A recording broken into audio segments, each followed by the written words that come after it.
Trany araba indray tokolasy tompoko vavinahitra ity fotoana izay anatanterana ny fampahalalam-baovao ity hiditra ao anatin'ny lohatenim-baovao isika ary avy hatrany.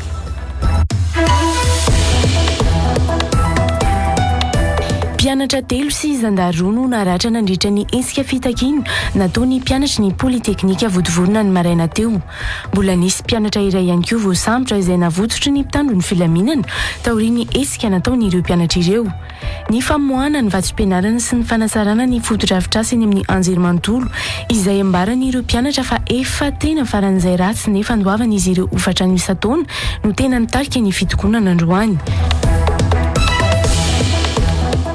Miantso fifampidiniana nasionaly faran'izay aingana ny vondron'ny firaisamonim-pirenena misa 770 androany andiniana loha FDB mikasika ny fifidianana filoham-pirenena toy ny famatsim-bola ny fampelezan-kevitra ny fampiasana ny ainao manjerim-panjakana ny sy fitanilany ny senisy ny HCC ary mikasika ny fifidianana ny ben'ny tanàna. Efa nisy ny fifampiresana tamin'ny FFKM izay angatahan'izy ireo hitarika ny fifampidiniana nasionaly io mba ahafahana mamoaka lalam-pifidianana tolotra ny parlemanta amin'ny fotoam-pivoriana raha-potoana amin'ny volana Meo avy izao ho ny talepana tanteraka ny ONG Ivrary Eri Rasson. Tsy ampy isan'ny malagasy intsony ny vokabareto antoerana ka tsy maintsy miditra amin'ny fanavanana vary i Madagasikara ahafahana mameno an'ireo filana rabary. Vary 3 tapitrisa taonina mantsy vao ampy ny malagasy 20 tapitrisa raha ny tatitra nataony ministeran'ny varotra androany.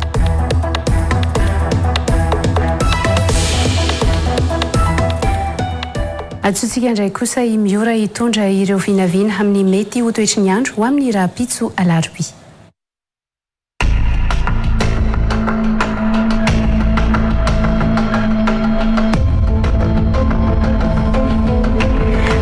Batsika rehetra natokantranoany manaraka ny fampahalalam-baovao eto amin'ny Real TV Madagasikara amin'izao fotoana izao.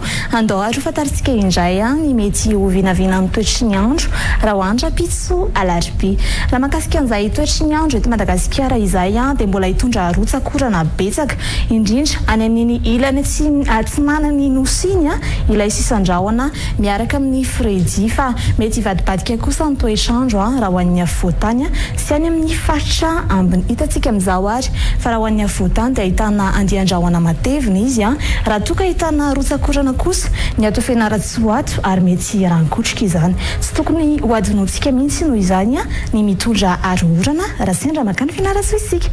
Fa raha fantaritsika ary izay toetry ny andro izay anosy be dia hitantsika amin'izao fa efa nimbiasa ny drahona sy ny masoandro izy ka vinavinaina manodidina ny 420 ka hatramin'ny 30 degré celsius ny maripana. Raha iverenantsika ary ireto faritra manaraka ireto dia saika ahitana andian-drahona matevina ny any Mahajanga sy Toamasina raha toa ka ahitana rotsakorana kosa ny ato Sainte Marie ato ary mety arankotrika izany. Izay ny mety ho vinavina ny toetry ny andro ary ny tapamaraina. Ndao fantaritsika manaraka hoe toy ny ahoana kosa ny mety ho toetry ny andro ny tapany hariva nisy fiovana ve izay raha totsika hoe andeha hivoaka ny trano ny hariva. Hitantsika amin'izao ary fa raha ho an'ny afovoantany dia mbola hitoy izay andian-drahona matevina izay fa raha hijerintsika ny ao Toamasinao dia ahitana rotsakorana izy ny tapany hariva fa efa nimbiasa ny drahona sy ny masoandro kosa ny ato Toliarato ny tapany hariva. Raha maripana nijerentsika manaraka ary dia tazana ho an'ny eto afovoantany ny maripana ambandrindra izay manodidina ny 20 ka hatramin'ny 5 degré celsius ary tazantsika kosa ho an'ny any Toliarany ny maripana ambondrindra izay manodidina ny 5 ka hatramin'ny 20 degré celsius. Toy izay ary ny mety ho vinavina amin'ny toetry ny andro raha hoandra pitso alarobia. Ankasitrana isika rehetra ary niaraka aminay hatramin'ny farany ary mbola manasanao mpanajana anaraka ny fampahalalam-baovao eto amin'ny Real TV Madagasikara. Fely matsoboka.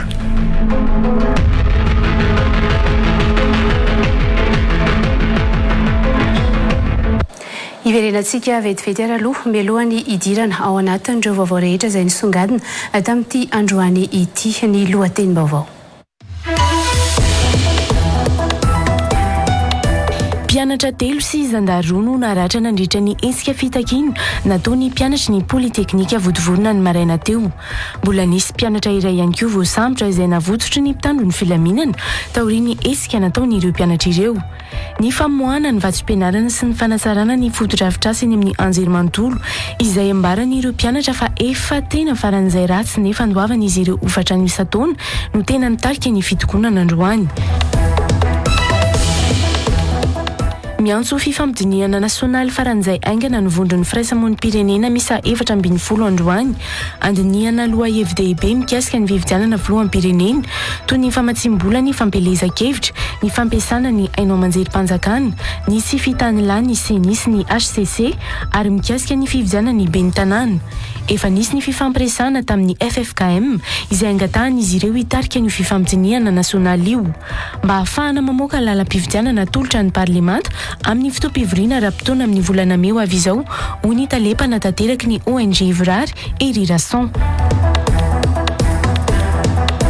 Tsy ampy ny isan'ny malagasy intsony ny vokabareto an-toerana ka tsy maintsy miditra amin'ny fanavanana vary i Madagasikara ahafahana mameno an'ireo filana rabary. Vary 3 tapitrisa taonina mantsy vao ampy ny malagasy 20 tapitrisa raha ny tatitra nataony ministeran'ny varotra androany.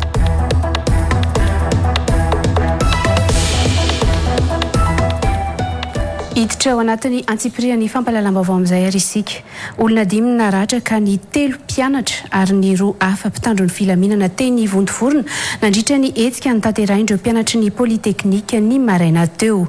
Fitakiana misa 5 no nangatahan'ny mpianatra dia ny fanavaozana ny foto-drafitr'asa eny amin'ny anjerimanontolo, ny amoahana ny vatsim-pianarana 5 volana, ny fijerena ny herinaratra amin'ny tsy fahazaka ny disjoncteur izay ambaran'izy ireo fa may, ny famerena ny polyvalent ary ny fitakin'izy ireo ihany koa ny 9 volana sy 7 volana amin'ny vatsim-pianarana.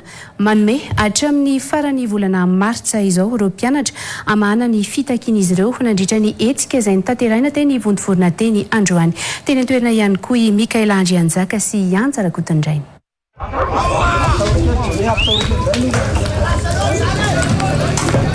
Torabato vararaka no nasetriny ireo mpianatra teny votovorona nanomboka tamin'ny 10 maraina androany.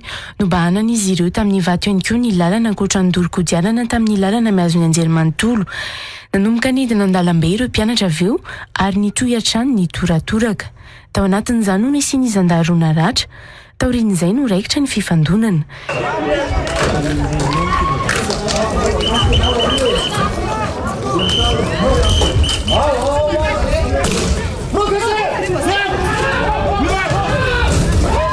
Zandaroa no naratra tao anatin'ny fifanoherana tamin'ireo mpianatra teny votovorona ireo. Ny iray voatoraka teo amin'ny vavany ary ny iray teo amin'ny lohany. Ankoatra azy ireo, mpianatra 3 ihany koa no naratra ka vehivavy ny iray tamin'izy ireo.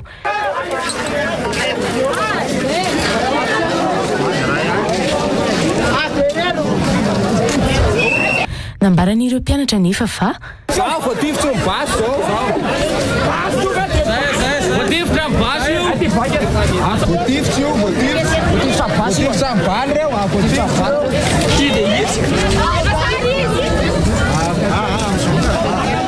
mpianatra iray ihany koa no voasambotra tao anatin'ny fifanjevona niaraka tamin'ny mpitandro ny filaminana io.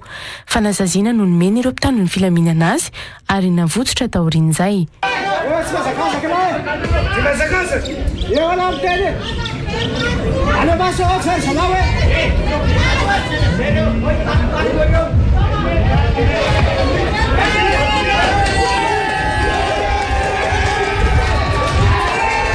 Voasakana tsy azo nidirana tao amin'ny anjerimanontolo no ny sakana nataon'ireo mpianatra ireo. Ny faharatsiany ny foto-drafitr'asa amin'ny trano hipetrahan'ny mpianatra no antony fitokonana hoy ireo solotenan'ny mpianatra ankoatra ny fitakin'izy ireo amin'ny fanamboarana ny bloc 13 sy ny bloc 3 hafa izay efa may ihany koa saingy tsy nisy fanamboarana hatramin'izao. Izay solotenan'ny mpianatra zany dia manao izao grevy izao. Ny antony voalohany indrindra dia le trano may. Ny infrastructure ety fa tsy iorery. Infrastructure tsisy fanamboarana ny isaka ny trano ankizy anakenina ao anatina 20 mètres carrés safezany hoe 3 mètres carrés isaky ny ankizy. Bloc 15 hoe ho amboarina 3 volana zay. 3 volana mbola hitantsika io izy mbola tsisy fanamboarana na kely ary. Ny zavatra angatanay dia ho voafaly reo fitakina ireo izahay efa nanaja ny antanatohatra efa nandeva taratasy isaky ny andininy ary miandro zay dia arirarira fotsiny amin'ny valiteny. Mampametra-panontaniana hoe ireo mpianatra amin'ny volalohany izy ireo isan-taona kanefa ny fanavozana ny fotodrafitrasa tsy misy. Tsy andoha iofatrano isan-taona 7,2 ariary intsony ireo mpianatra raha tsy misy ny fanavozana atao amin'ireo trano ipetrahana. Na miaritra amin'ny faran'ny volana marsa izao moa izy ireo amahana ny olana takiny izy ireo. Misy foana moa zany ny rumeur hoe mpianatra ireo dia mipetraka fotsiny mahazo trano fotsiny fa misy tompoko ny volalohanay hofatrano ary zay mandoa droit d'inscription rehefa miditra aty ka manontany koa izahay aiza ary ny alehan'ilay hofatrano alohanay isa-taona fa toa tsisy fikarakarana mihitsy ny aty votovorona. Raha tsy voavalareo ao ambony ao ministera sy mipositra ny borsanay dia avereno any akato zay ka borsanay fa tsy mampaninanay zany dia manaraka an'izay le hofatrano 7,000 alina rehefa tsy hainareo mitatana an'le vola tsy tonga aty amin'ny tokony azo anazy ny fanampiana dia avereno aty aminay ny fitantanana an'le izy rehefa tsy mety zay dia zay tompoko tsy andoha an'le hofatrano isa-taona. Tamin'ny 2 dolakandro vao nifarana ny fitokonana nanambara ny mbola anoho ny hetsika ireo mpianatra ho an'ny rahampiso rehefa tsy misy ny marimaritra iraisana. Asa vonjomaika no atao andro toerana nanitra ny mpianatra eny amin'ny politeknika vontovorona izay ahazona fitarainana indrindra hoy ny talen'ny Croix androany. Mora simba ny fotodrafitrasa noho ny fahanterana rano nambarany ka tafiditra tao anatin'izany ny momba ny herinaratra sy ny famatsiana rano. Takindreo mpianatra ihany koa ny fanomezana toerana ho andreo mpianatra Trabona amin'ny Maitrano ny 7 ny volana janoary 2020 lasa teo izay nambarany Croix fa misy ny fandaminana izay atao. Ankoatra ny fampitaovana ivoaka tsy ho ela saingy mbola tsy nisy daty voafaritra ny vatsim-pianarana hoy ny talen'ny vatsim-pianarana izay tonga teny vontovorona ny maraina teo ny fampiresaka tamin'ireo mpianatra. Raha antsika ihany izay ho tatery Mikaela Andrianjaka sy Anja Rakotondrainy. Efa eo ampanaovana tolobidy ny fiandrasana ny fampitaovana anamboarana ny bloc 15 izay may ny 3 janoary lasa teo ny eo anivy ny Croix amin'izao rehefa nankatoavy ny filan-kevitry ny minisitra ny volana Desambra 2024 lasa teo ny didim-panjakana ho fanamboarana ny trano hoy ny talen'ny Croix teny votovorona ny maraina teo. Io fanamboarana io izay tao anatiny no takiana ireo mpianatra amin'ny politeknika votovorona ny fanamboarana azy. Ankoatra io misy ihany koa ny fanamboarana atao araka izay fahasimbana misy eny amin'ny trano mpianatra sy ny faritry ny anjerimanontolo ho hiatrany ny talen'ny Croix. Fotodrafitrasa zany dia fiarahantsika mahafantatra satria efa azo atao ela dia ela ihany no nahavitany izy ireny ary hitantsika efa somary efa misy fahasimbany efa miezaka ny eto anivon'ny Croix zany amin'ny alalan'ny ministera moa zany manao izay tratrany mba ahafahana manalefaka an'izay fasahirana mpianatra zay amin'izay tandrify azon'ny Croix atao zany ary mpiasa zany miasa andro manalina mihitsy zany miezaka mamaha olana an'ireo mpianatra ireo na amin'ny resaka jiro zany na amin'ny resaka rano zany na resaka plomberie efa miandalana foana zany efa misy zany fa arakaraka ny fitarainan'ireo mpianatra ireo zany matetika nafahany mahafantatra hoe aiza ho aiza misy ny toerana tena urgent zany tsy maintsy injehana. Ho an'ny vatsim-pianarana tao anatin'ny teboka faharoa notakiana izy ireo ihany koa nisy ny fahatarana teo amin'ny lisitra izay tonga teny amin'ny anjerimanontolo hoy ny talen'ny vatsim-pianarana omaly aza vao nivoaka io lisitra io raha ny nolazainy. Tsy fahadisoana avy aty amin'ny mesure presse no tsy ahafahanay manao paiement fa ilay lista unique ahafahana tsy sy ny olo anotrany tamin'ny herintaona betsaka ny réclamation bourse no ny défaut ana lista dia nandray fepetra zany ny MNDPT mesure presse mpama hoe liste unique ihany no ampiasaina premier mois hatramin'ny 9 mois ary omaly zany zay lista zay vao azo amin'izao fotoana izao zany tsika dia hiditra ao anatin'ny hoe engagement amin'izay zany hiditra amin'ny engagement zany hoe fikarakarana ny taratasy famoaham-bola zany tsika amin'izao fotoana izao ka dia inoana zany fa tsy ho ela intsony dia ivazany zay olana bourse zay satria efa azo ny lista sy ny ahafahana mikarakaraina engagement zany amin'izao tsika amin'ny teny izao. Tranon'ny mpianatra tokony ho toeram-pianarana eny amin'ny université votovorona ihany koa no nambarana ireo mpianatra fa nomena olon-tsotra sy mpandraharaha ary natao toeram-pivarotana diso anefa ifilazana io hoy ny talen'ny politeknika votovorona. Tsy navadikatsina lisy fa nipetrahan'ny sécurité eto amin'ny politeknika Ny sécurité eto amin'ny polytechnique aloha zany dia mipetraka etỳ Vontovorona izy atao amin'ny bloc 32 dia io bloc 32 io zany nahazo moa zany zay projet PACT tamin'ny heritaona mikasika ny bibliothèque numérique sy ny connexion dia io bloc 32 dia connecté dia ny zavatra nisy zany dia tsy maintsy nampifamadihana le toerana misy ny salle de classe le polyvalent tany anaty cité indray navadika toerana ipetrahan'ny gardien dia le bloc 32 navadika salle de classe mba ahafahan'ny ankizy misitraka ny internet. Vao nisy io hetsiky ny mpianatra io tonga teny amin'ny anjerimanontolo Vontovorona avokoa ny tompon'andraikitra misahana ny université eto Antananarivo ny fampirisaka tamin'ireo mpianatra saingy tsy nanaiky ny fampiraharaha tamin'izy ireo ny mpianatra. Fa vola mitentina 30 tapitrisa ariary no mena ireo olona izay mampiditra ny mpiasa an-tsitrapo ny asa tao amin'ny CTC 19 izay tokony ho raisina mpiasam-panjakana ao amin'ny ministera ny fahasalamana raha nambaran'ireo mpiasa ny CTC 19 androany. Misy ihany koa ireo voaray no ny fananana fianakaviana ao anatin'ny ministera ary nilazan'ireo mpiasa an-tsitrapo tamin'ny CTC ireo fa ananany pirofo. Niverina ny taky ny amoana ny lisitra ireo mpiasa ny CTC tokony ho voaray izay efa panantenaina tamin'ny filan-kevitry ny ministra ny 27 ny volana aprily tamin'ny taona 2022 lasa teo ireo mpiasa ireo nandritra ny hetsika fitakiana izay nataon'izy ireo teny Amboda tao amin'ny ministera ny fahasalamana androany voatery ny trantsehatra moa atao anatin'izay ny mpitandro ny filaminana teny an-toerana ihany koa nanangona ny vaovao inao sirana Evson sy Nambinina Ravelo Arsan. Tokony tamin'ny 140 atoandro teo no nanomboka niakatra ny feo amin'ny fitakiana ireto mpiasa nirosaka an-tsitrapo nandritra ny Covid-19 teny amin'ny CTC teny amin'ny ministera amin'ny fahasalamana teny Amboda androany. Nitandahatra teo amin'ny tambony ministera avokoa izy ireo rehefa tsy navela niditra tao amin'ny faritra ny ministera. Ny dina avokoa ny vavahady miditra ao amin'ny ministera no ny avy eo rehefa nikasa ny irotra hiditra ireo mpiasa ny CTC izay nanao fitakiana.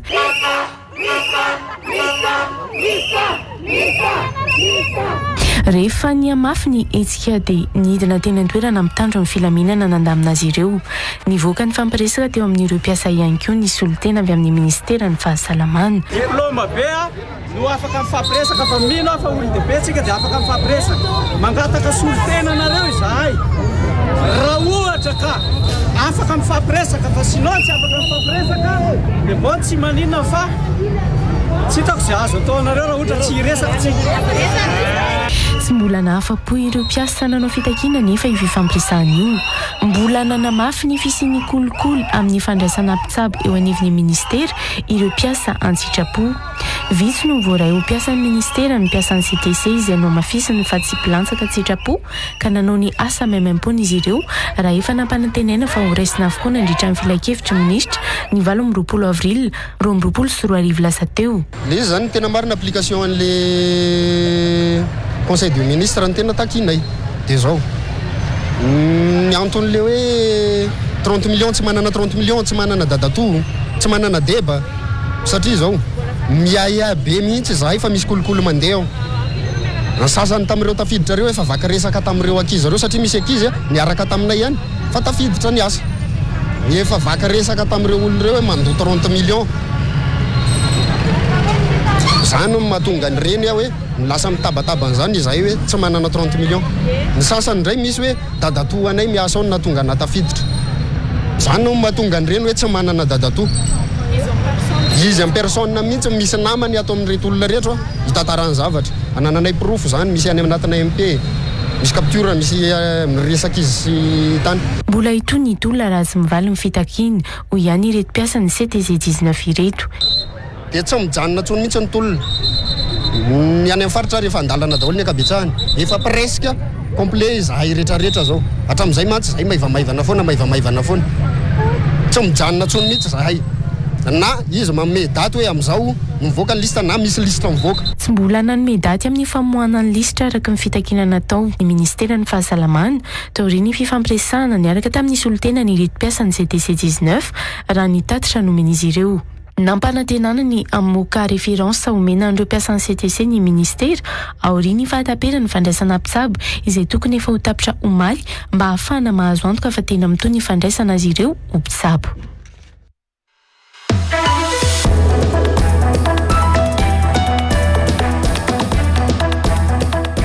Vahiny fandarana l'invité du jour anio talata fahafito ny volana maritra taona 2024 orin'ny fampahalalam-bavao amin'ny 6 ora alina eto amin'ny Real TV Madagascar. Docteur Andra Harrison itondra ny vokatra mahakasika ny aparatoka fa eo ihany koa ny tontolon'ny fitsaboana eto Madagascar ary ireo loha hevitra sivy mampahomby eo amin'ny fiainana. Sananao ary manaraka izany.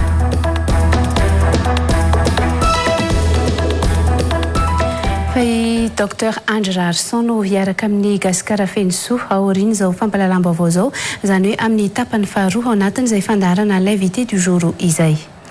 Toizantsika ihany kosa ny fampahalalam-baovao ary ivadika eo amin'ny tontolo politika isika.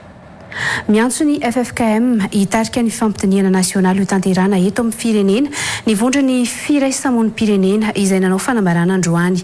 Efa fohy ny fotoana izay anatanterana ny fifidianana ho ny talepanatanteraka eo anivon'ny ONG Ivrary Erason androany ka tokony hodiniana faran'izay maika ny fanavaozana ny lalàna mifehy ny fifidianana. Androany araka izany namoaka ny sosikevitra ny tetiandro ho an'izay fifampitaniana izay ny vondra ny firaisamonim-pirenena ireo miaraka mialoha ny amolavolana ny lalàna izay atolotra ny parlemanta amin'ny fivoriana ara-potoana manaraka eo. Nanangona ny vaovao mendrika Razafindratsima sy Andra Besaotra. Tsy mbola azo antoka ny filamina ny fizotry ny fifidianana eto Madagasikara na dia efa 6 volana mialohany anatanterahana azy isika amin'izao fotoana izao ho ny firaisamonim-pirenena izay nivondrona nanao fanambarana androany. Maro izy ireo ny aya mbola mipetraka mikasika ny fifidianana filoham-pirenena. Anisan'ny FDP mampiaya manokana ny famatsim-bola ny fampelezan-kevitra, ny fampiasana ny hainao manjerim-panjakana, ny fitantanana ny fotoana fanatanterahana fampelezan-kevitra, ny tsy fitanila ny senisy ny HCC, ny fitokisana ireo fampanantenany kandida, ny mety ho fampiamorana amin'ny fotoana tsy fantatra ny fifidianana kominaly sy munisipaly, ary indrindra ny fahavitsin'ny mpifidy manao ny adidiny. Miantso fifampitaniana nasionaly eo ambany fitariana FFKM araka izany ny firaisamonim-pirenena. Mampirisika ny fametrahana sehatra fifanankalozan-kevitra miasa anaty famarinana sy mampandray anjara ny rehetra ny firaisamonim-pirenena satria fo ny fotoana ananana mialoha ny fifidianana mangataka izahay ny mba hitarian'ny FFKM io fifampiresahana io. Efa nisy fifampiresahana tamin'ny FFKM ahafahana miditra amin'izay fifampitaniana nasionaly momba ny lalam-pifidianana izay ho ny talepanatanteraka ny ONG Ivrary Erason. Efa nisy fionana tamin'ny FFKM ny solotenanay nandeha niona tamin'ny FFKM ny ony zareo hoe manolokevitra nitondra nyity fanambarany tany amin'izareo dia nanantany hoe manaiky ve nareo dia efa nisy ny resaka. Dia raha tsy diso hoe fa enonareo amena manjerany konkonga manao ny FFKM milaza hikarakara fionana miaraka amin'ireo mpisedra maro samihafa. Nanolotra tetiandro araka izany fivondrona ny firaisamonim-pirenena anatanterahana ny fifampitaniana nasionaly io. Ny volana martsa izao no anatanterahana ny fivoriana voalohany isy ny fifanankalozan-kevitra eo amin'ireo mpisehatra rehetra andaliana andreo FDB hitondrana fanatsarana. Ny volana aprily kosa no amolavolana ireo fanovana atao amin'ny lalam-pifidianana. Ny volana May no ametrahana izany eo anivon'ny governemanta sy ny parlemanta miaraka amin'ny fanitsina lalana mifehy ny teti-bola-panjakana mba ahafahana mampiditra ny teti-bola ampy anatanterahana ny fifidianana filoham-pirenena sy ny fifidianana kominaly. Raha tsy diso le fakakevitra le dialogue sosikevitra io fa io le solona le fakakevitra amin'ity volana martsa ty no eritreretina hoe tokony hanaovana an'izay satria raha vao tsy tonga amin'ity volana mars ty dia tsy mandeha ny fotoana efa navoaka ny seni ny tetiandrom-pifidianana dia nefa koa tokony avoakany koa ny tetiandrom-pifidianana mahakasika ny fifidianana kominaly dia raha taran'ity volana mars ty ny fakakevitra dia nohona efa taraikitsika efa kaiky le izy raha tia hanova lalam-pifidianantsika dia tokony manararoatra ny session parlementaire manaraka io. Mitony atritsisika na isy mpandray anjarana sy isy hoy Erason. Tsy mirary ny sy ny tetezamita velively araka izany ny firaisamonim-pirenena hoy ny nambarana izy ireo. Misy fehim-potoana napetraky ny lalàna, misy mandat tsirairay avy tsy afaka mihoatra ny mandat nomeny lalàna tsirairay avy ny olom-boatendry, ny olom-boafidy dia tokony tsy tokony oatra an'izay aloha tsika. Misy koa ny voalaza ny lalàna mahakasika ny fikarakarana ny fifidianana dia anisany joroana etona angamba dia ny miary tahaka ny alak'Andrianamasina ireo zavatra misy ireo zany zay ary ny rarina mba tsy roso amin'ny atao hoe tetezam-bity tsika ary izay ny edivanay moa zany hoe tsy rosoana amin'izay aloha. Firaisamonim-pirenena nisa 410 moa no niaraka nanao fanambarana tesy Ambohijatovo androany nahitana ny CCOC, ny Transparency International, ny M6 Tatao, ny ONG Ivrary ary ny firaisamonim-pirenena safidy. Fa tsy ao anatin'ny fahefan'ny filakevitra ambony miaro ny demokrasia sy ny tany-tandalàna na ny HCDDED ny mitaky ny fanesorana ny filoham-pirenena Andry Rajoelina araka ny taratasy nalefany tany amin'ny fitsarana avo momba ny lalam-pandrenana ny 29 ny volana febroary 2022 lasa teo hoy ny filohan'ny anteny miram-pirenena Christine Razanamaso androany. Anjarany haute cour de justice ihany koa no milaza ny fanesorana ny filoham-pirenena fa tsy fahefan'ny fitsarana avo momba ny lalam-pandrenana hoy ny filohan'ny anteny miram-pirenena tsy azo everina araka izany ny aombiazan'ny fangatahana izay nataony HCDDED teo anivon'ny HCC hoy Christine Razanamaso androany. Tatrano vaovao mendrika Razafindratsima sy Andry Rabesaotra. Tsy fahefan'ny fitsarana avy momba ny lalam-pandrenana velively ny mandray na manonona ny anesorana ny filohan'ny repoblika amin'ny toerany fa anjarany haute cour de justice na ny HCJ ho ny filohan'ny anteny miram-pirenena androany. Efa tsy fahefan'ny filan-kevitra ambony miaro ny demokrasia sy ny tany-tany-dalàna na ny HCDDED raha teo ny mangataka ny fampitsarana amin'ny asany na ny empêchement ny filoham-pirenena hoy Christine Razanamaso.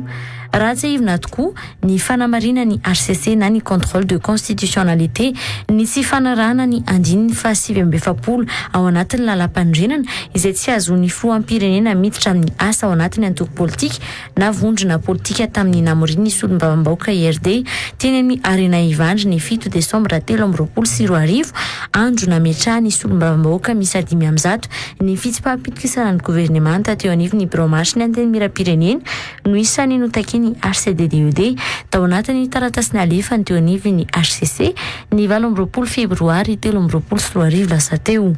Ary amin'ny fotoana sana amin'izao dia manomana ny fidirana manaraka.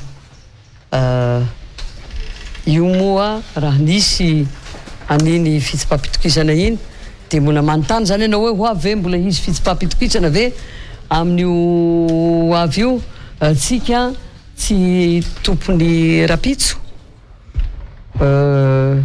ka anefa kosa zany tsy ny fitsipaham-pitokisana raha amin'ny izao dia iveriko fa mbola tsy ao anatin'ny tsisy eritreritra an'izany ary koa miakina amin'ny fahaizana mifandray amin'ny ireo solombavam-bahoaka fa raha amiko aloha dia mbola afaka miteny androany fa ny fitsipaham-pitokisana dia mbola tsy ao anatin'ny ordre du jour loatra amin'izao fa zany moa miakina koa amin'ny fifandraisana amin'ny ireo solombavam-bahoaka. Mikasika ny fitsipaham-pitokisana ny gouvernement io dia nanamafy ny filohan'ny anteny miram-pirenena fa tsy ao anatin'ny fandaharam-potoana hatreto ny anisy tohiny anio amin'ny fivorian'ny anteny miram-pirenena manaraka. Miankina amin'ny fifandraisana amin'ny solombavam-bahoaka ihany nefa zany hoy Christine Razanamaso. Ny requête ataon'ny HCCDED dia misy requête en empêchement la déchéance ny président de la République zay everiko fa miotrepasser ny compétence ny HCDED. Tsy anazy ny manao an'izany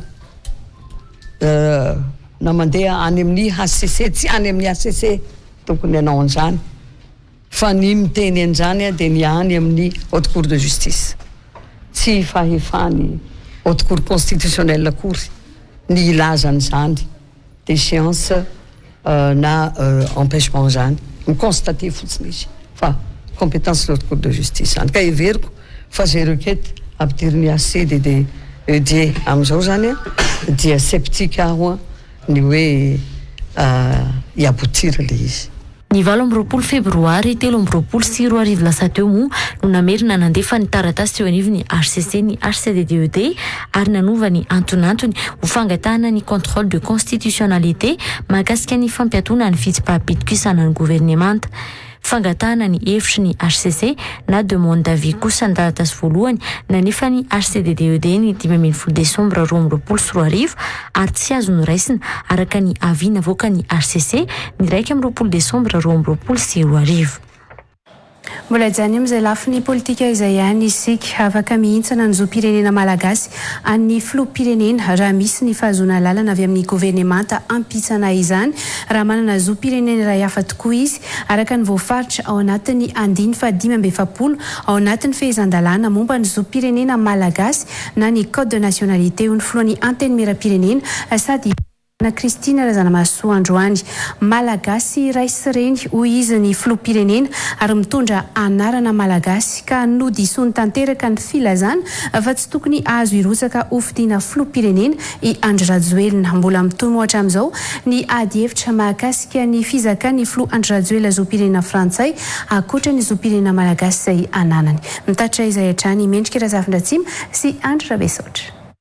Tokony ho jerena ihany koa ny andininy 570 ao anatin'ny fehezan-dalàna momba ny zoam-pirenena malagasy na ny code de nationalité fa tsy mijanona fotsiny eo amin'ny andininy 270 ho ny filohan'ny anteny mera-pirenena Kristina Razanamasoa Androany manoloana ny ady hevitra nateraka ny famoahany La Gazette de la Grande Île ny kopian'ny passeport frantsay ny filohan'ny Republika Andry Rajoelina ny zoma 3 martsa 2024 lasa teo. Raha mamaritra mantsy ny andininy 270 fa very avy hatrany ny zoam-pirenena malagasy ny olo-pirenena malagasy ampitaona izay misafidy ny aka zoam-pirenena hafa dia miresaka mikasika ny didim-panjakana raisin'ny gouvernemanta mahakasika izany kosa ny andininy 570. Tonga dia disoko zany hevitra zany satria ny filoham-pirenena dia malagasy ary ny anarany gasy ray izy gasy rendy ary hatramin'izao hoe misy tsy ny article 42 ihany no tokony ambara fa tokony hojerena koa le article 45 dia mihitsana ny nationalité ny taloha raha ohatra ka misy ny autorisation hampihitsana an'izany ka dia amiko zany dia disoko tanteraka ny ilazana fa hoe tsy tokony mahazo milatsaka izy. Efatrandro taoriny voan'ny passeport frantsay ny filoham-pirenena io moa dia tsy mbola nandiso na nanamarina ny fananany filoha Andry Rajoelina ny zoam-pirenena frantsay hatramin'ny androany ny fiadidinan'ny Repoblika. Mety ho avotsitra ny frantsay rehefa tonga ny amin'ireo teratany frantsay miisa 2 izay namtirina ponja nondrara Apollo 21 dia i Paul Rafanoarana sy François Philippe hoy ny ambassadeur Madagasikara tany Sénégal teo aloha paraina Auguste.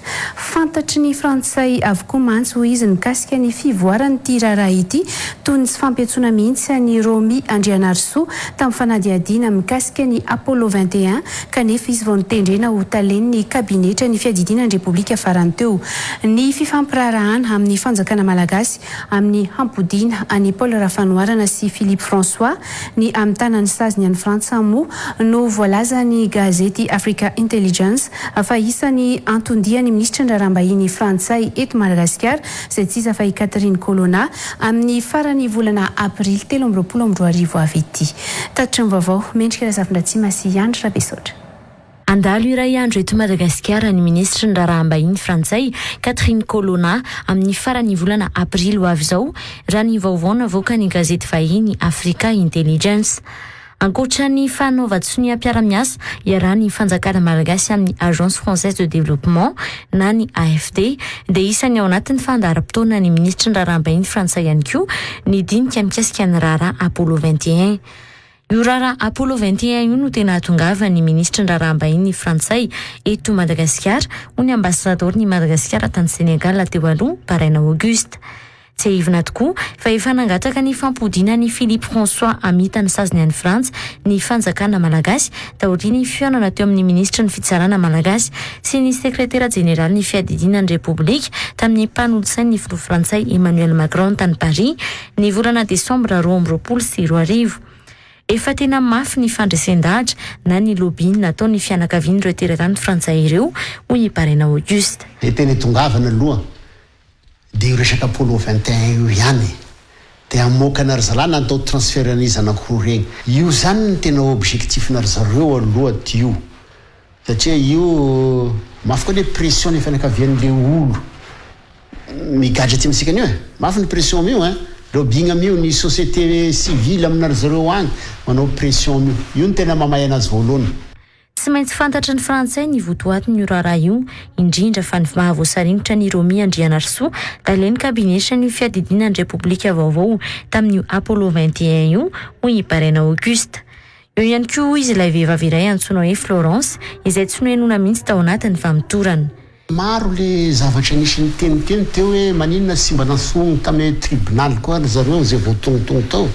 Isan'izany ny madamo io fa anisan'izany koa le madamo hoe nanatitra ny vola tary tokony mba nanontaniagny daholo regny rehetrarehetra regny ka lasa miverigna amin'le hoe le postana misy postany ediagny tao dia tonga dia vangoigny tonga dia nasiagny le olo. Mety frantsay zany mahafantatra an'io izy io nge mety kely hoe bon avy regny aminay ty so midadra any io fa mety asorona ino ma avositsiny any io rehefa avy eo satria le izy raha tena ohatran'izao ifandeny dia ohatrany mampisalasala be any satria zay mba manaraka ihany ny intervention ary zareo impliqué tamin'igny dia zay zany tena sy misy mbola ho zerenary zareo ary manindra an'izay izy mamoaka an'io aby koa izy mokan'io zavatra rehetrarehetra io fa ny frantsay moa ve hipetraposina izy. Isan'ny odiniana ao anatin'ny fahatongavany ministra ny raharaha-mbahiny frantsay eto Madagasikara io ihany koa moa ny mikasika an'ireo nosy manodidina miparitaka na ny Inzepars araka ny lahatsoratra ny gazety Africa Intelligence. Ny fiovan'ny safidy Madagasikara tamin'ny lasabaty no tanterahana tao amin'ny firenena mikambana ny 24 febroary no mety antony namerenana mbola tabatra ny Inzepars hoy Parena Auguste. Niova koa ny position sika teo sika farany teo miaraka amin'ny occidentaux ndray sika ny hoe ohatran'ny condamné zany ny zavatra ataon'ny Russie io zany tsy maintsy mampiova raha be ihany io zany mampiesika anazy indray zany zao satria mety condition tambadibadiky tagnany io anareo mbola io ataonareo mbola manampy ny Russie ary anareo dia zay sy hanao an'le négociation sanoy an'le négociation zao nanao asika zay tokony natao sika dia io zay indrindray ny négociation zany verina indray izy io zany dia eo koa sika zany tokony mba magnararaotra an'izay koa hoe aloha koa ity mba nataonareo hoe misy amin'ny condamné sika hoe tsy mety mipetraka midibody tanin'olona dia zay koa nareo frantsay koa zany mba tsy tokony mibody taninay koa mba farafarasiny mba mandroso le ino zany ny fampirarahana. Tsy tokony hanantena fiovana be amin'ny fitakian'ireo nosy malagasy nefa i Madagasikara hoy Parena Auguste. Aza dia mbola magnategna raha be fa ohatra hoe mba tafiditra amin'le resaka hoe ferano tantagna igny aloha am'voalohany dia fa tsara fa raha tonga dia hoe omenanao za sy dia mino an'izay satria izy koa ne manana misy pression misy indry koa avy ame vahoaka frantsay koa fa indrindra amin'zareo to extrême droite toa hoe aza aninareo anareo exécutif aza mamoaka aza milashe an'io misy an'izay koa nge dia sy afaky misy koa ny gouvernement. Tsy fiaraha-mitantana na co-gestion akory aza fa fiaraha-miasa ara-tsientifika na coopération scientifique no sosikevitra ho arosiny frantsay amin'ny mpitondra malagasy mikasika amin'ireo Inzepars ireo raha ny lahatsoratra ny Africa Intelligence hatrany. Ivadika lafy mavava kosa indray isika tsy maintsy manafatra vary 7 taona isan-taona Madagasikara vao mahafeno ny 3 tapitrisa taona ampiny malagasy 20 tapitrisa raha nambarany taleny vatra anatiny efa kely ihany ny fotoana ny maitso ahatra ary tsy ampiny tahirim-bary any amin'ireo tantsaha ka mahatonga izay tsy fahampiny ny vary eto antoerana izay ary mahatonga ihany koa ny fiakarany vidin'ny vary eny an-tsena raha ny fanampanazavana azo ny fitadiavana vahaolana amin'ny fanampina ireo tantsaha ara-masomboly akoatra ny fanafarana vary no vahaolana arosiny ministerany varotra raha ny fanazavany taleny vatra anatiny androany fanadiadiny mendrika ilay zavatra tsima sy Andra Besotra. tsy mahasahana anisan'ny mponina intsony vokabary avy eto an-toerana ho ny taliany varotra anatiny raha toa mantsika 3 tapitrisa taona isan-taona no ampy ny filan'ny malagasy mahery ny 20 tapitrisa mbola tsy maintsy manafatra 7 taona isan-taona amin'ny alalan'ny State Procurement of Madagascar ny fanjakana aminona ny tsy fahampiana. Fatatsika ihany koa moa fa ny vokatra avy eto an-toerana moa zany tsy maharaka ny filan'ny mponina amin'izao fotoana izao dia tsy maintsy zay no mahatonga atsika tsy maintsy manafatra ilay vary avy any ivelany. Azavaina foana zany zay zavatra zay fatatsika mpanjifa. Fatatsika ihany koa fa ny isam-ponina eto Madagasikara dia efa mahatratratra any amin'ny 30 millions zao ny isam-ponina amin'izao fotoana izao ny vokatra eto an-toerana nefa tsy maharaka an'izay filan'ny mponina izay. Raha ataontsika zany mikajikajy amin'ny resaka hoe filan'ny mponina amin'ny resaka hoe vary mandritry ny taona anankiray dia mahatratra any amin'ny 3 tapitrisa taona any ny filan'ny mponina amin'ny resaka hoe vary mandritry ny taona iray. Ho an'ny tojo mivarotra vary an-tsinjara ny Tsimamasina ny vary tsinjo ny tena safidin'ny mpividy. Be mpividy io ka olona lasa irakina rehetrarehetra tsy mety sy daholo ny vidiniko. Etsy ankilany tsy mitsaha miakatra ny vidim-bary 3 volana izao hoy ireo mpanjifa sy mpivarotra. Raha ny lazaina aloha dia zany hoe avany fakany mihitsy miakatra be dia tsy maintsy mampiakatra koa izy rehefa le tonga aty. Ho anay mpanjifa aloha zany tena niakatra be le vary ada rapida be dia tonga dia lafo be. Arivo zao ny kapoaka dia 3 ny kilao. Miakatra eo amin'ny 200 par kilo zany ny angalanay izao. Vary avy eto an-toerana ny vary gasy, makalioka, tsipala, dista. Ny olona moa zany mividy fa zany hoe raha mpividy 10 kapoaka lasa 10 kapoaka ohatrohatran'izay. Lasa miena zany le vidin'ny olona. Ny aiky ny ministera ny varotra Androany fa tsy nitsaha niakatra io vidim-bary vokarina avy eto an-toerana io nanomboka ny volana janoary. Anatin'ny fotoana ny maintso ohatra ihany koa amin'izao ho ny Italia ny varotra anatiny saingy eo ihany koa ny tsy fahampiany vokatra avy amin'ireo tantsaha.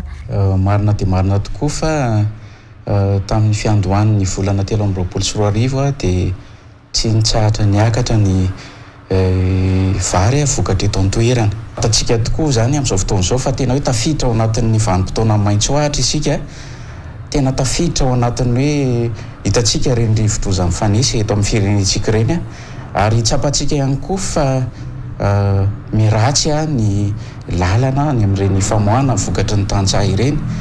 Etsy andanin'izay araka ilay lazaiko teo ihany koa efa miena ny tahirin'ireo tantsaha amin'izao fotoana izao. Ny fanampianan'ireo tantsaha amin'ny famokarana ny vahaolana entin'ny ministera raha ny nambarany taliany varotra anatiny Androany.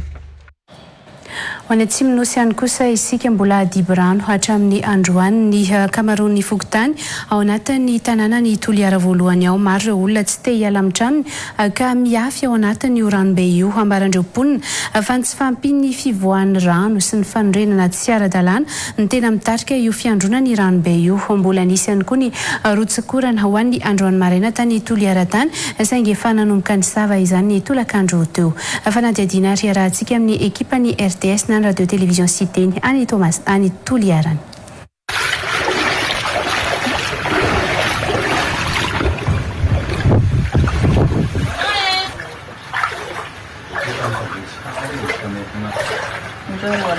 Mbola miandro ny tokotany sy ao an-trano ny rano ary tsy mbola tafavoaka amin'ny lakan-drano.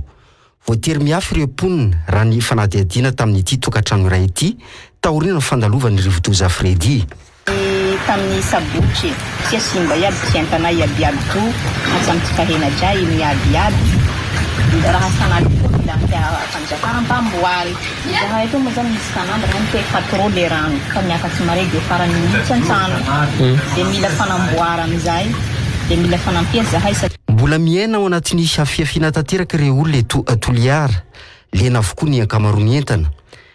Matory ambony rano ihany koa ny mpianakavy noho ny tsy fisiany toerana hifindrana. Zahay nirohitra zahay anambo amin'ny fandriana James Perapose eny lafa miakatry mare rano ny zahay koa ia amin'ny manifanifanintena any misy aloha eto avoatriny amin'ny tanàna farany tohanandrozy aroy le tsy mandeha amin'izay farany doboka aminay eto niany tokony maso fa misy zany anjary hiditra amin'izay zany manino le tohanandrozy amin'izay zany ny kanaly iny ny ombanany mbany. noho ny fijoroan'ny trano manodidina eto amin'ity toerana ity no mahatonga ireo ranomiandrony tsy tafavoaka amin'ny lakan-drano hoy ireo mponina ireo. Efa nisy ny fitarainan'ireo mponina ny jerena ny fanorenana tsy ara-dalàna saingy tsy mbola nisy valiny hatramin'izao. Fa atao kitranatra ihany koa ny fizarana ny sakafo andreo Trabona ao anatin'ny kianja mitafo ao Tsenenge Toliara raha nambarandreo Trabona ny maraina teo. Misy manso ireo mahazo sakafo ary misy ihany koa ireo tsy mahazo hoy izy ireo. Ho fanampiana ireo Trabona nanolotra vary 700 gona ho andreo Trabona ao amin'ny kianja mitafo ny Tsenenge Toliara ny Fondation Cité ny Androany. Retana Eva no mitatitra ny vaovao. Trabona mahery ny arivo no mitoby ao amin'ny kianja mitafo ny Tsenenge ao Toliara hatramin'ny Androany. Mitaraina amin'ny fisiany fizarana vilana amin'ireo sakafo nefa ireo Trabona ao an-toerana. Fa misy problème kely zany ny eto. Raha ohatra hoe ketrehina masaka, misy ny minina, misy ny tsy minina. Eto amin'ity toerana ity. Asa tsy haiko hoe atao kiantrano no mahatonga an'io. Fa misy party minina, misy party tsy minina. Nidina teny amin'ny kianja mitafo tao Toliara voalohany nanolotra vary 2 tonnes na 700 lasaka ireo Trabona ny Fondation Cité ho fanampiana azy ireo.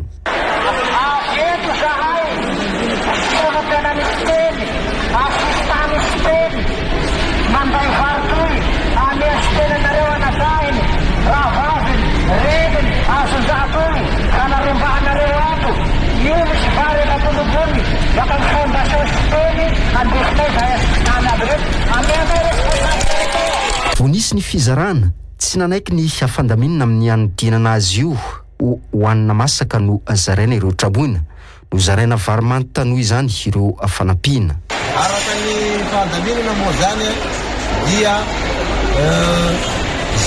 andramona zany tena panao azy masaka mizaraina eto kanefa rehefa namontania le olo mizaramanta di tsaratsara zany tonga ditsika nanday azy reto mizara azy fa tena sarotra aminay zany ny mifagnaraka amin'ny olo marobe reto fa avelao zay vary aminay avao andramonay fa zaramanta. Mbola mitoby ao amin'ny kianja mitafo avokoa moa ireo Trabona hatramin'ny Androany hariva.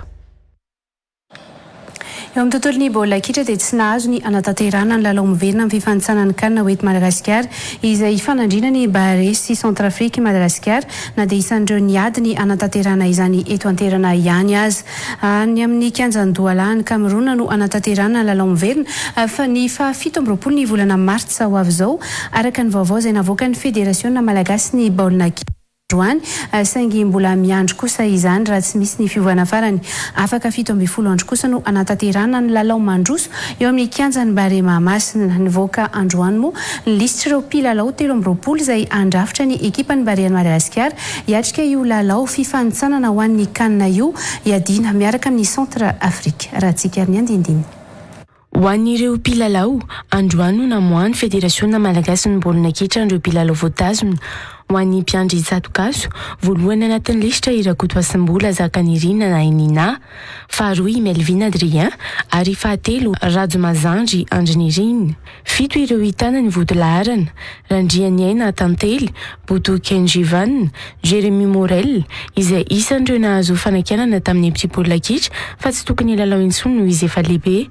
Razafy indray Biarmianta Harajo, Rakoto Nirina Jean Martin, Rabarjona Tantely Avitriniaina, Oaserio Silvio.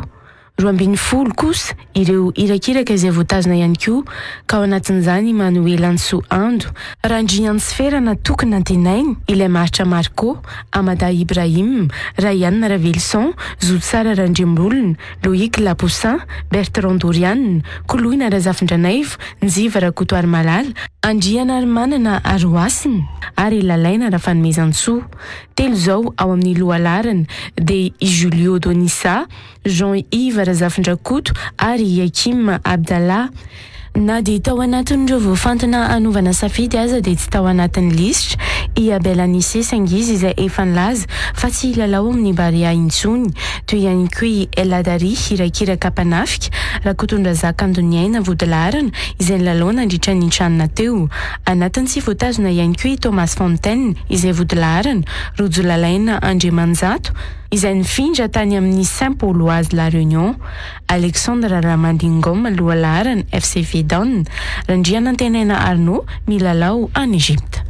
tsy azo ny Madagasikara loatra amin'ny androany ny andraisana ny lalao miverina ho an'ny fifanitsanana ny kanina izay fanandrinana amin'ny Centrafrika.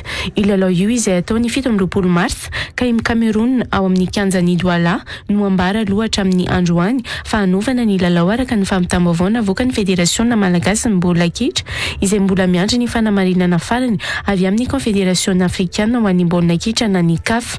Niady amin'ny ahafahana mandray ny fanantanterahana ny lalao miverina io ny teto Madagasikara saingy hatramin'ny androany aloha tsy mbola nahazo ny fahafahana manao izany. I Centrafrika izay ao anatin'ny tany miady ka tsy afaka mandray ny lalao. Afaka 17 andro no anatanterahana ny fifanandrina ny Madagasikara sy Centrafrika io. Ny lalao mandroso no hotanterahana ny 13 mars eo amin'ny kianjan'ny Baria Mahamasina.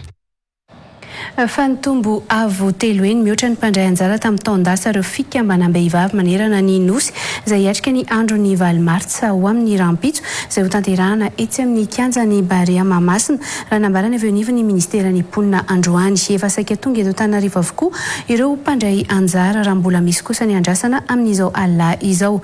Mipetraka amin'ny hôtely lehibe eto Andrenivohitra avokoa ireo mpandray anjara ireo nanomboka ny alakamisy lasa teo fotoana izay natongavan'ireo mpandray anjara sasany. Androany ny diabe nataon'ny vehivavy niaraka tamin'ny vadin'ny filoham-pirenena Miala Rajoelina. Nancy Ranevson sy Nambina Ravilorson. Zay avy any amin'ny région aloatra Mangoro tamin'ny alakamisy mariva zay niala tany tonga taty tamin'ny zoma tamin'ny ray maraina. Hoe trano zao tonga dia any amin'ny hôtel daholo zay no mipetraka. Entohana na ny frenandroso sy miverina ny sakafo taty entohana daholo. Ny déplacement anay mamonjy site sy ny toerana zay anaovana fivoriana dia entohana daholo. Nafinaritra ny organisation ka tonga lafatra fa ny manao zavatra moa tsy maintsy misy indrikely any eo amin'ny fiainany. Zay zany zay le tonga voalohany nanao fiofanana tamin'ny momba lakozia sy ny fanaovana gâteau dia roapolo zay ny avy amin'ny district aloatra Mangoro. Tsy izy kosa nefa ny diabe resan'ny vehivavy ho an'ny rapitso fa samy manao ny tongavana eo amin'ny toerana efa ny fanomezana kosa raha ny fandaminana avy amin'ny ministera mponina androany.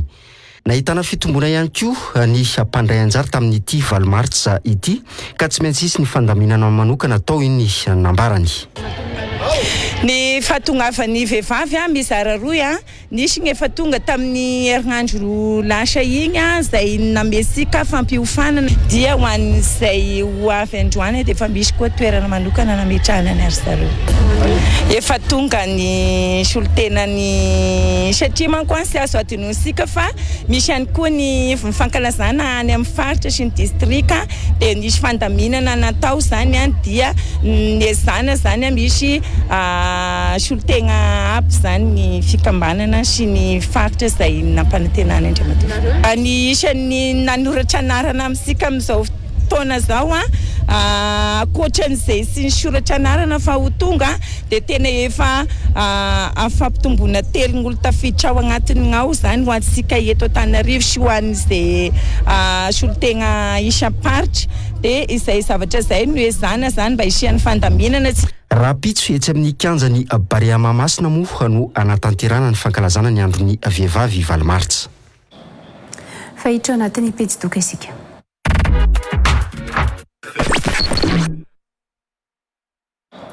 Mankalaza ny faharoanjato taona nisian'ny fahatserana malagasy amin'ity taona 2024 ity manandraikitra lehibe eto ny fahatserana na raha tsy hilaza fotsiny amin'ny fiantonana ny fiantohana ny fiandriam-pahaleman'ny sistan'ny Madagasikara. Izy ireo no mpiambina ny vahoaka malagasy amin'ny loza mety hitranga. Asa masina ny asa ny fahatseranana ary tsy miantoka fotsiny ny fandriana amin'ny pirenena sy ny fandriam-pahalemana fa indrindra ny lafo ny tontolo iainana ihany koa. Sais-tu ce qu'est la douane? C'est comme une équipe de héros qui travaille pour protéger notre pays et ses habitants. Les douaniers sont les gardiens du pays et leur travail consiste à s'assurer que tout ce qui entre et sort du pays est sûr et légal. Ils effectuent des contrôles pour vérifier si les articles transportés ne contiennent pas de choses dangereuses ou illégales. Imagine que tu vas faire un voyage à l'étranger. Tu emportes dans ta valise tes jouets préférés, ton goûter, tes livres et même tes chaussettes propres. Mais si tu avais essayé de mettre quelque chose de dangereux ou d'illégal, comme des produits périmés ou toxiques, les douaniers te l'auraient enlevé pour t'empêcher de faire du mal à toi-même ou aux autres. Les douaniers sont comme des héros, ils veillent sur toi et sur tout le monde dans notre pays. Les douaniers ont également un rôle important dans le développement de notre pays. Lorsque des articles sont importés, les douaniers collectent des taxes pour aider le gouvernement à financer des choses importantes comme des routes et des écoles. Ainsi, grâce à la douane, notre pays peut continuer à se développer et à prospérer. Mais ce n'est pas tout. La douane joue aussi un rôle important pour protéger notre environnement. Les douaniers contrôlent les articles qui entrent et sortent du pays pour s'assurer qu'ils ne contiennent pas de choses qui pourraient nuire à notre planète, comme des déchets toxiques ou des animaux en voie de disparition. En protégeant notre environnement, la douane aide à préserver notre belle planète pour toi et pour tout le monde. En résumé, la douane œuvre pour protéger notre pays, aider à son développement et préserver notre environnement. La prochaine fois que tu voyages ou que tu vois des douaniers travailler, rappelle-toi qu'ils sont là pour te protéger et pour rendre notre monde meilleur.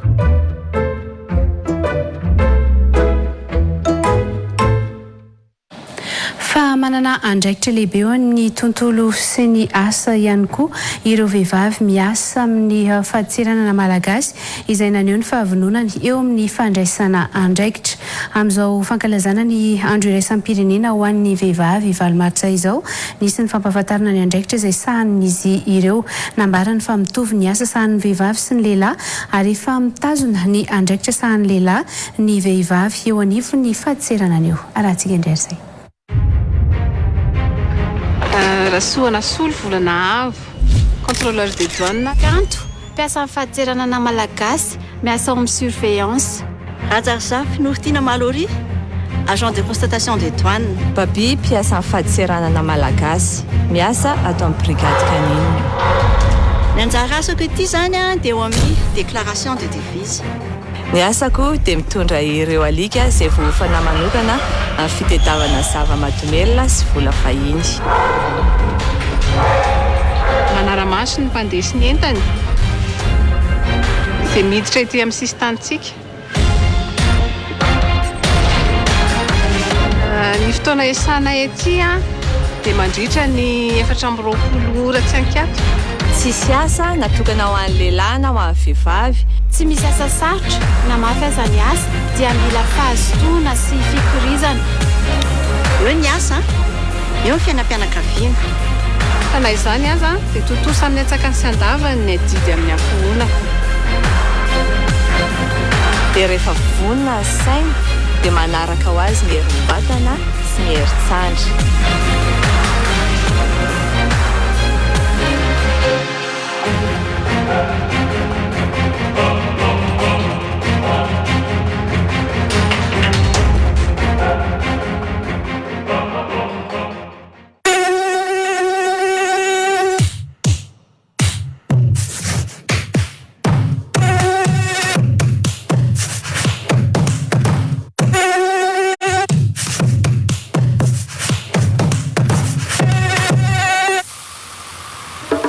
Ce son protège ta famille contre tout type d'insectes. Parce que les moustiques, en plus d'être ennuyeux, peuvent transmettre des maladies graves. Oro, prends soin et protège ta maison. Tsy adinony aglotaory ianareo vehivavy amin'izao andro natokana ho anareo izao satria akaiky ny valomars dia hena 700 izao ireo vokatra marobe voafantina ho an'ny vehivavy any amin'ireo magasin aglotaory rehetra manerana ny nosy. Tafiditra amin'izany ireo kapa, poketra, parfum, portefeuille, ceinture sy vokatra hafa marobe ampisongadina anareo vehivavy amin'izao andro nareo izao. Ny efatra hatramin'ny valomarsa ihany manan-kery ny tolotra fahazatara ary. Aglotaory manandratra avy ny vehivavy malagasy. Laissez-vous tenter par les nouvelles saveurs de la vache qui rit. Emmental, savoureux à souhait pour réveiller vos papilles. Light, allégé en matière grasse pour ceux qui veulent garder la ligne. Fromage rouge, le goût prononcé de l'édame pour sublimer vos repas. Extra crème, si crémeux, si onctueux pour les amoureux de fromage gourmand. Disponible dans les grandes surfaces et les supérettes. La vache qui rit parce que c'est bon de rire. Mifarana koa ny fampalalana vaovao amin'ny ity alay ity saorana ianareo nanaraka izany hatramin'ny farany raha mpisondray ny fotoanantsika manaraka mandra-pionary tokolasy tokofa.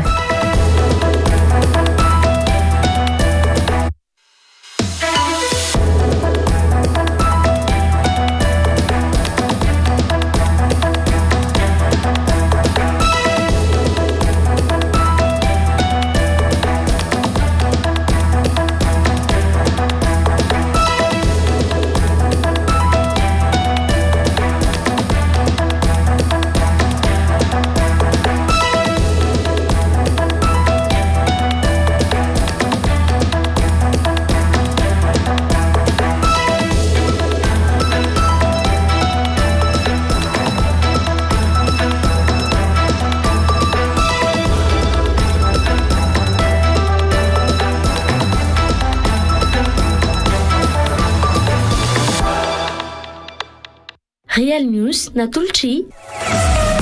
Sergi Bettelma, des actualités uniques, dynamiques et renversantes dans Real News. Si ilay telemarika mateza sy créat sady 4K laibe sady mora hitany ao Soarano Music 3e étage Mandroso Bay Center ampitany Institut d'hygiène Analakely ary koa ao amin'ny enceinte Matezatol ampitadavy nampiny Matezatol manolotra anao ho amin'ny fanorenana maharitra sy mateza amin'ny vidiny tena mirary. Si